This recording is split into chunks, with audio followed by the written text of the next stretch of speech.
Hi guys, start करते हैं आज पेरोल। Maintain payroll. पेरोल अपने आप में कंपनी का एक ऐसा फीचर होता है जिससे कंपनी के एम्प्लॉय की, जो कंपनी के अंदर काम करने वाले हैं, चाहे वो असिस्टेंट ऑफिसर हो या एम्प्लॉयर हो, लेबर हो, मतलब किसी भी पोजीशन का कोई भी बंदा हो, तो उसकी सारी इन्फॉर्मेशन अपने पास पेरोल के अंतर्गत होती है। कितने घंटे वो काम कर रहा है, उसकी किस दिन लीव लगी हुई है, उसका पे स्केल कितना है, लीप डे कौन सा है, वर्क टाइम कितना है, पीएफ कितना कटता है, उसका पासपोर्ट नंबर क्या है, मतलब total all of inquiry for an employee. एक एम्प्लॉय की पूरी जानकारी हमारे पास होती है। किस में होती है? पेरोल में। तो आज हम वो काटते हैं पेरोल। किस में काटते हैं? पेरोल। ठीक है, payroll for your employee, payroll for an employee. An इसलिए लगाते हैं क्योंकि ये जो होता है वोवल्स के अकॉर्डिंग ई आ जाता है। ए ई आई ओ यू हमारे वोवल्स होते हैं, तो अगर किसी वोवल से पहले हम एन लगाना पड़ता है तो इसलिए हम बोलेंगे अनएम्प्लॉय। ठीक है, मेल से एड्रेस लगा देते हैं, NHJIBABAD नजीबाद एड्रेस स्टार्ट कर देते हैं, उत्तर प्रदेश, कोडिंग लगा देते हैं, पिन कोड लग गया हमारा 246763। टेलीफोन नंबर है हमारा 0029259 9259740776 9259740776। ठीक है, और इसको हम पास कर देते हैं। पास करने के बाद तो स्टार्ट कर देते हैं। सबसे पहले हम बनाते हैं असिस्ट, पेरोल एक्टिवेट कर देते हैं। हम पेरोल एक्टिवेट कर देते हैं क्योंकि पेरोल जरूरी होता है। ठीक है ना, पेरोल के बगैर काम नहीं चलने का, तो पेरोल मुझे सिखाना पड़ेगा, इंपॉर्टेंट है। चलिए पेरोल एक्टिवेट कर देते हैं। चलिए पेरोल एक्टिवेट कर देते हैं।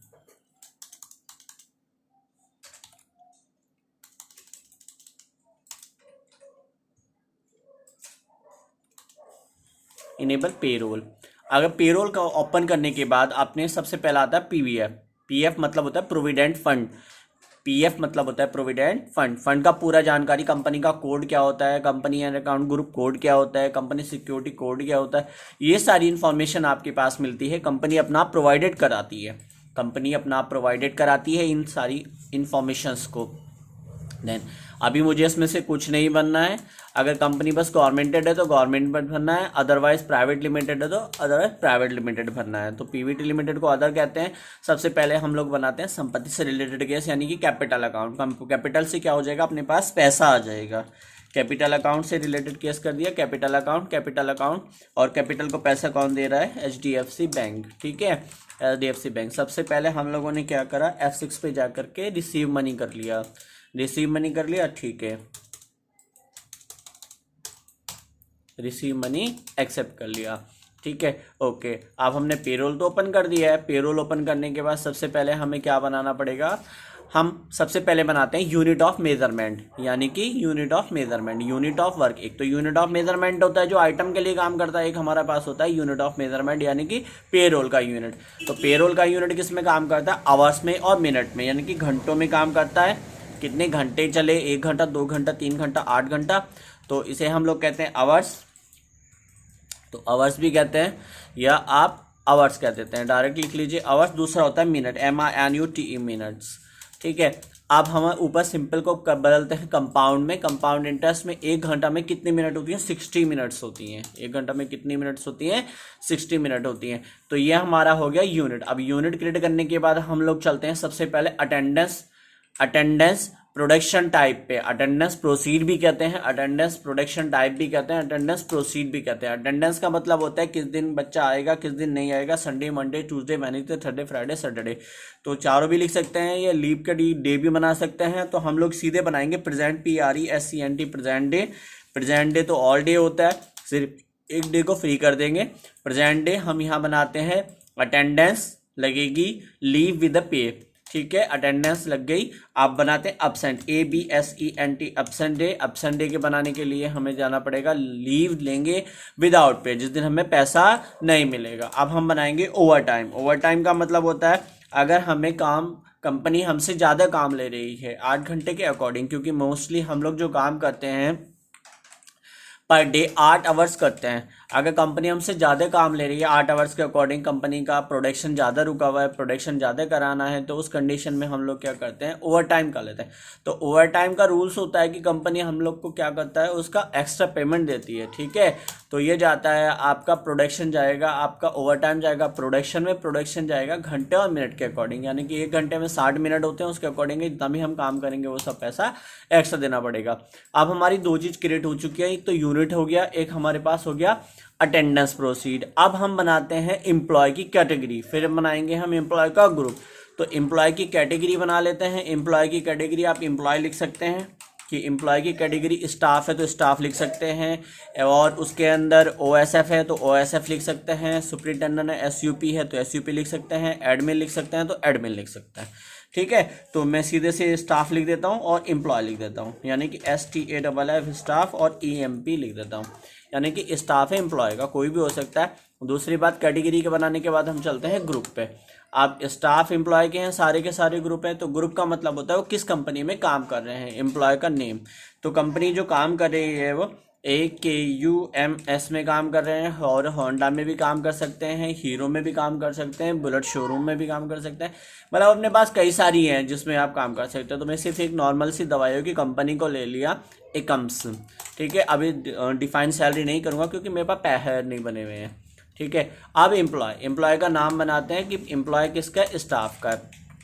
पहले एम्प्लॉय का नाम ले लेते हैं ज्योति।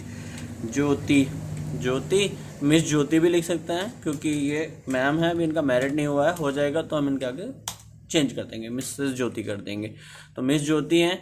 अब ये अंडर जा रही हैं, अकाउंट्स के अंदर में काम करती हैं। ड्यूरिंग कब से स्टार्ट हुआ था इनका, 1 अप्रैल 2023 से स्टार्ट भी कर सकते हैं। डिफाइन सैलरी को अभी हम चेंज करेंगे, अभी हम कुछ नहीं करेंगे, नॉर्मल आ जाएगा। एम्प्लॉय का नंबर क्या है, इनका एक डेजिग्नेशन नंबर होता है मेरे पास, एम्प्लॉय कोड भी कहते हैं। डेजिग्नेशन ही किस डिपार्टमेंट में काम करती है, अकाउंट्स में ये काम करता है। फंक्शन एरिया कौन सा है इनका, फंक्शन एरिया इनका लिख लेते हैं यूके की साइड में काम कर रहे हैं। लोकेशन इनका काम कर रहा है यूके, उत्तराखंड पूरा बहुत बड़ा होता है तो उत्तराखंड में ये काम कर रही हैं, DW या हरिद्वार में। जेंडर है फीमेल है। इनका जो डेट ऑफ बर्थ है वो 1 तारीख है, 1 अप्रैल 2023, क्योंकि इसमें मॉडिफाई नहीं होता इसलिए 1 अप्रैल लिख देते हैं। इनका ब्लड ग्रुप है B नेगेटिव, इनका बी पॉजिटिव लिख लेते हैं, P पॉजिटिव लिख लेते हैं। इनके पापा जी का नाम है मिस्टर सुंदर लाल, और सपोज नेम कुछ नहीं है। एड्रेस है इनका रेलवे कॉलोनी। ठीक है, फ़ोन नंबर इनका मुझे पता नहीं है। ईमेल एड्रेस पता है JYOTI ज्योति कुमारी KUMARI ज्योति कुमारी @gmail.com। ठीक है, अब बैंक प्रोवाइडेड डिटेल मेरे पास है नहीं, इनकी बैंक प्रोवाइडेड डिटेल हो जाएगी तो मुझे अकाउंट नंबर डालना पड़ेगा 03570000012345 ऐसे ही डाल दिया मैंने, इसलिए क्योंकि आप पकड़ ना सकें। और इनका जो कोड है PUNB 035700। ठीक है, बैंक का नेम कौन सा है, बैंक का नेम है Punjab PUNJAB Punjab NATIONL national BANK banks.